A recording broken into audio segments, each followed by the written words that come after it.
In the quiet of our home, the memories of Amy, our only daughter, echoed off the walls. She was always more firecracker than flower, pushing boundaries and testing limits. As a dentist, I've seen my share of pain, but nothing quite compares to the ache of a child pulling away. My husband, John, a seasoned cop, always had a way of smoothing things over, but even he was at a loss when Amy packed up and left with that rock musician, her teenage rebellion reaching its peak. "John, how did we get here?" I asked one evening, staring at the empty chair Amy once occupied at our dinner table. One day she's sneaking out to concerts, the next, she's gone without a trace. John sighed, his eyes heavy with the same unsaid questions. "She's always been wild, Martha. Like a storm, you can't predict or tame it. But she's still our girl." But as days turned into months, with nothing but silence from Amy, the weight of her absence grew heavier. It wasn't until a photograph landed in our mailbox that we saw her again, not in person, but in a wedding picture, looking defiantly happy next to a man with a guitar and tattoos. No invitation, no call, just a snapshot of the life she chose over us. I remember my hands shaking as I held the photo, the hurt a tangible thing between us. "Look at her, John." Not even a note, just this picture. "She's made her choice, hasn't she?" John, ever the rock, tried to calm the storm brewing in me. "Maybe she's trying to reach out in her own way, Martha. It's a start, right?" But his words did little to soothe the sting of rejection. We continued on, our home feeling larger and lonelier by the day. Work was a distraction, patients and procedures filling the void left by Amy's laughter and chaos. Months had worn into a year with no word from Amy, and just when the silence seemed permanent, our computer pinged a Skype call. It was Amy, her face filling the screen, looking so different yet painfully familiar.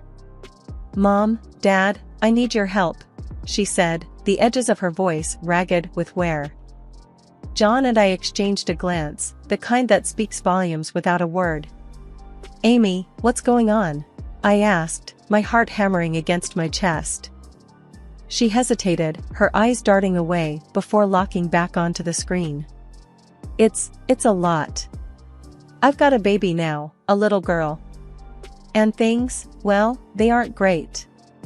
I need money, Mom, $1,000 a month." John's brow furrowed, his cop instincts on alert. "A grandkid? Amy, slow down. Why do you need the money?" She bit her lip, a nervous habit from childhood. "I just do, Dad. Please, I wouldn't ask if it wasn't serious."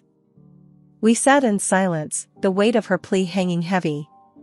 Finally, I nodded, my decision firm, despite the whirlwind of questions. "All right, Amy. We'll help.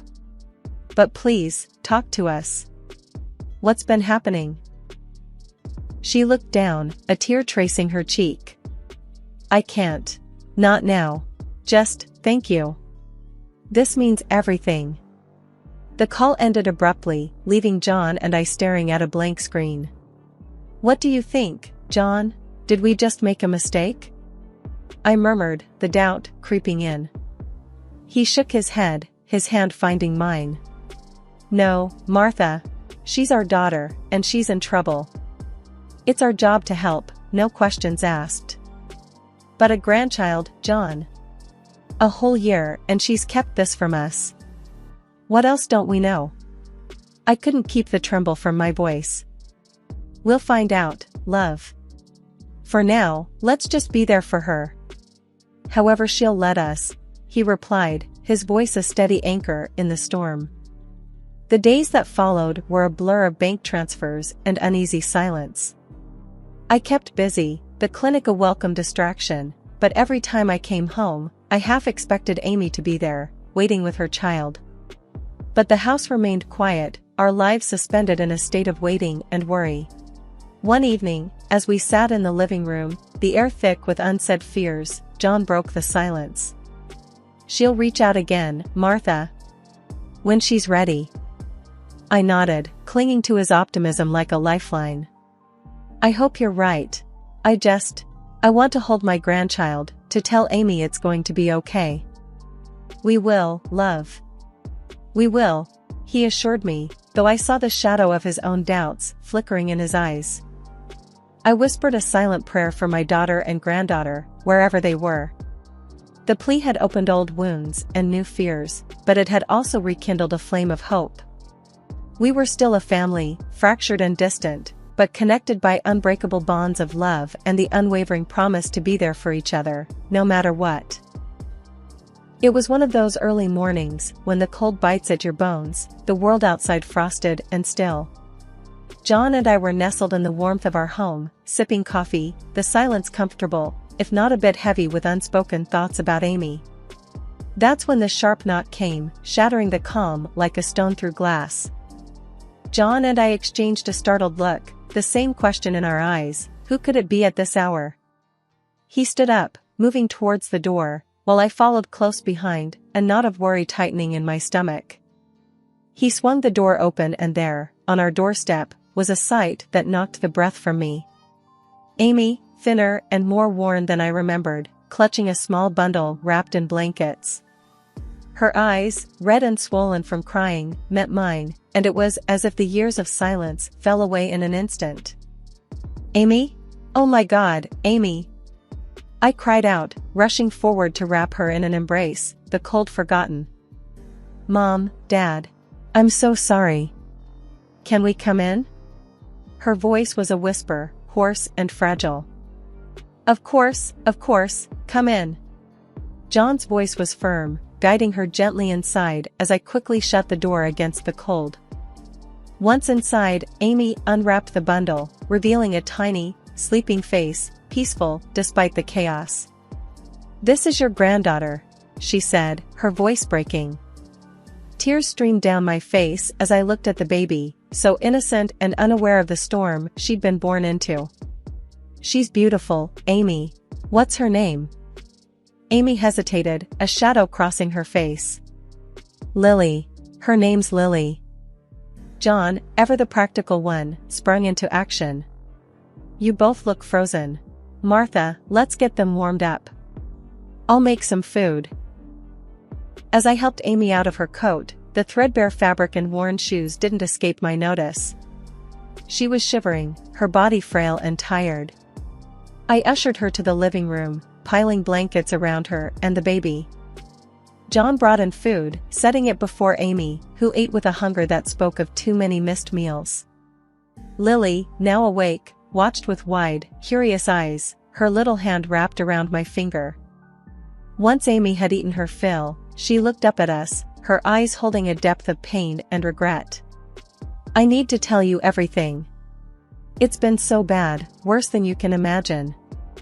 John and I sat, our hearts heavy with dread and love, ready to listen. As she spoke, her voice trembled with the weight of her story, each word painting a picture of a life unraveled, of dreams turned to nightmares. When she finally finished, the room was heavy with silence. I reached out, taking her hand in mine. "Amy, we're here now. You're safe, both of you." John nodded, his face set in a determined line. "We'll take care of you. Whatever it takes." Amy broke down then, tears streaming down her face, a mix of relief and sorrow. "I'm so sorry. I was so stupid, so proud. I should have come back sooner."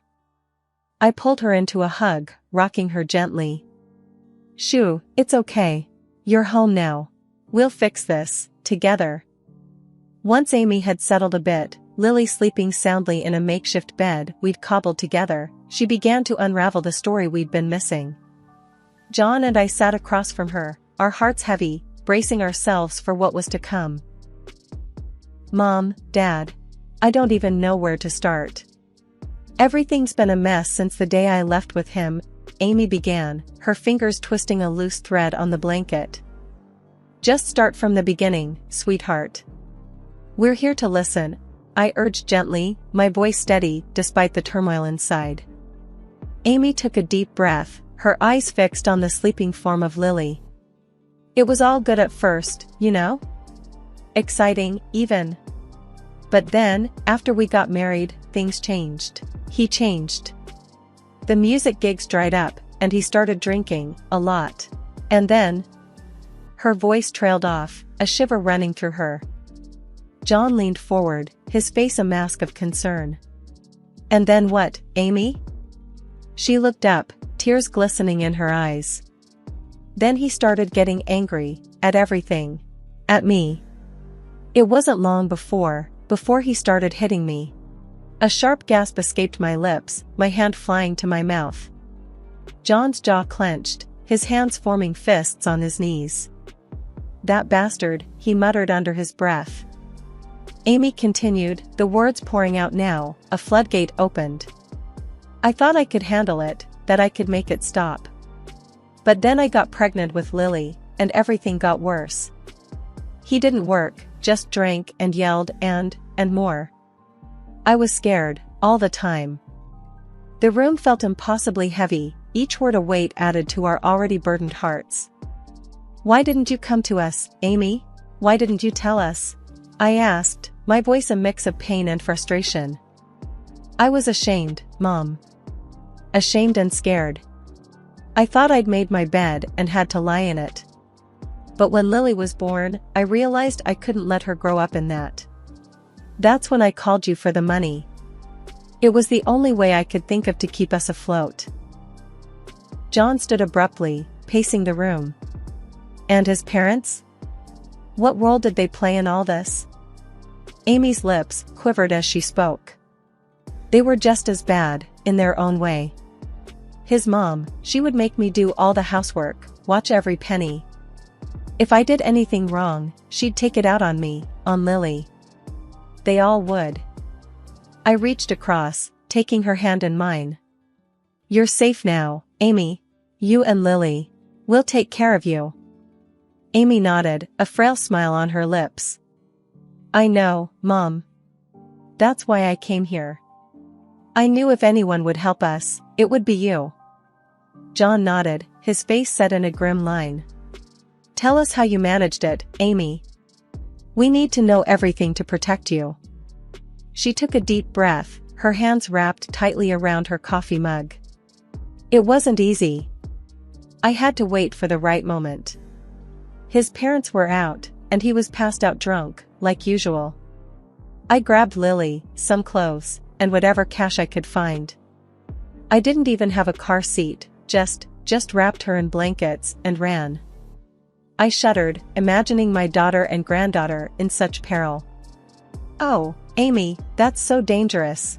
But you're here now, that's what matters. She continued, her eyes distant as she recounted the escape. I hitched a ride to the nearest bus station. People must have seen the desperation in my eyes, no one asked too many questions. Each mile away from that house felt like a tiny victory. John's hand found mine under the table, a silent message of solidarity. And no one followed you? You were sure you weren't followed? Amy shook her head. I was careful, Dad. I know you taught me to be observant. I made sure we weren't followed. I just couldn't stay there a moment longer, not with Lily.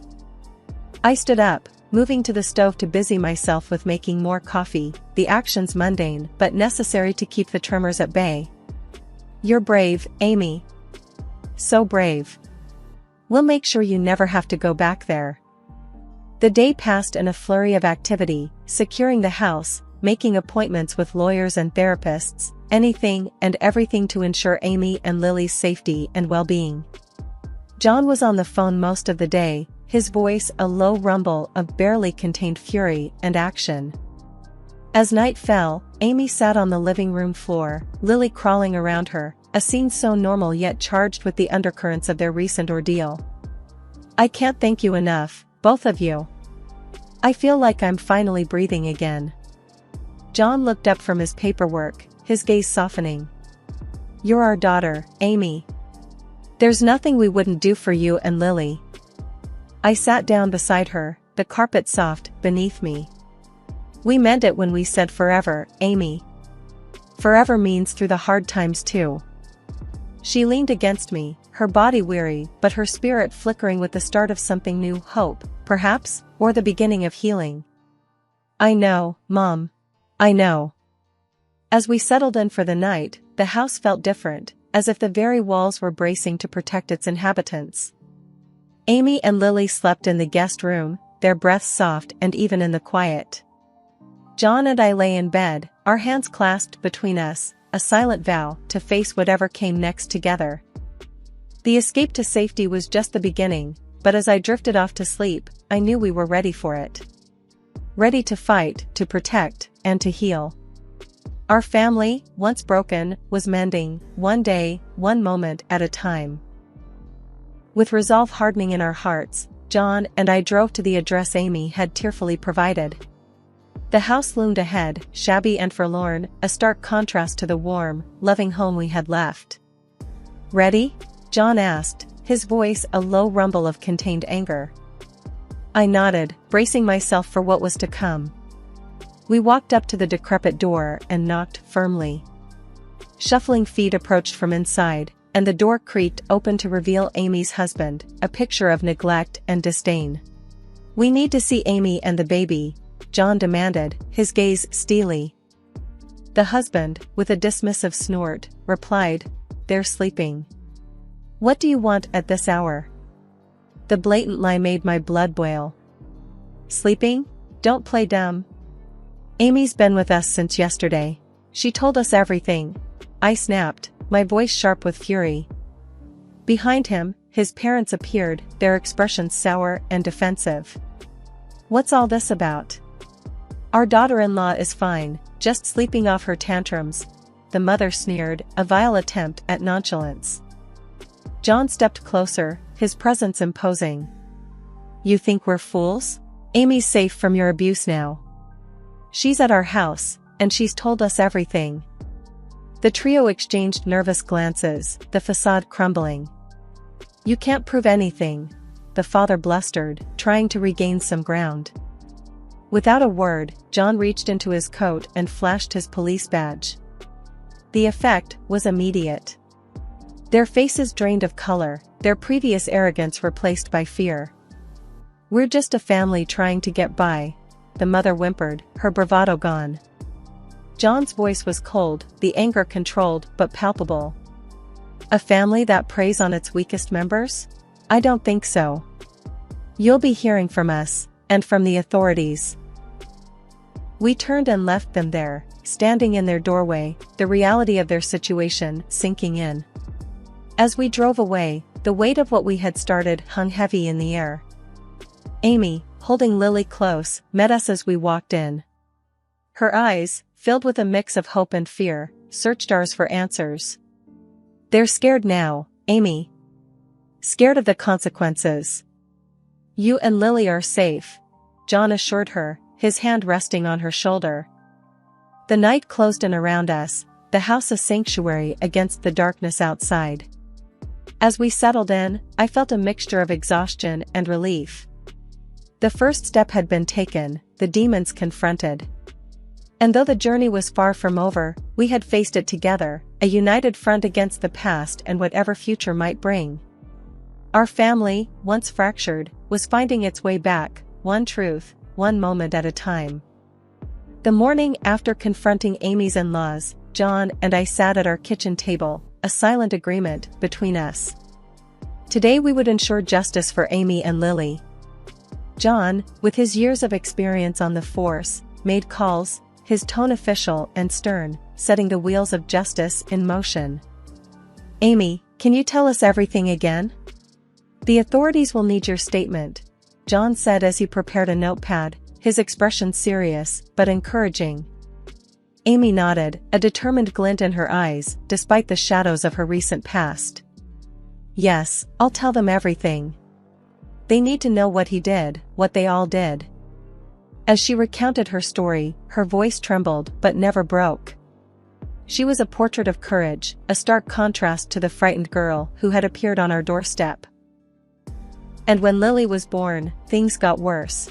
I was isolated, controlled. I couldn't let her grow up in that." I reached over, squeezing her hand. "You're doing the right thing, Amy. They won't hurt you or Lily ever again."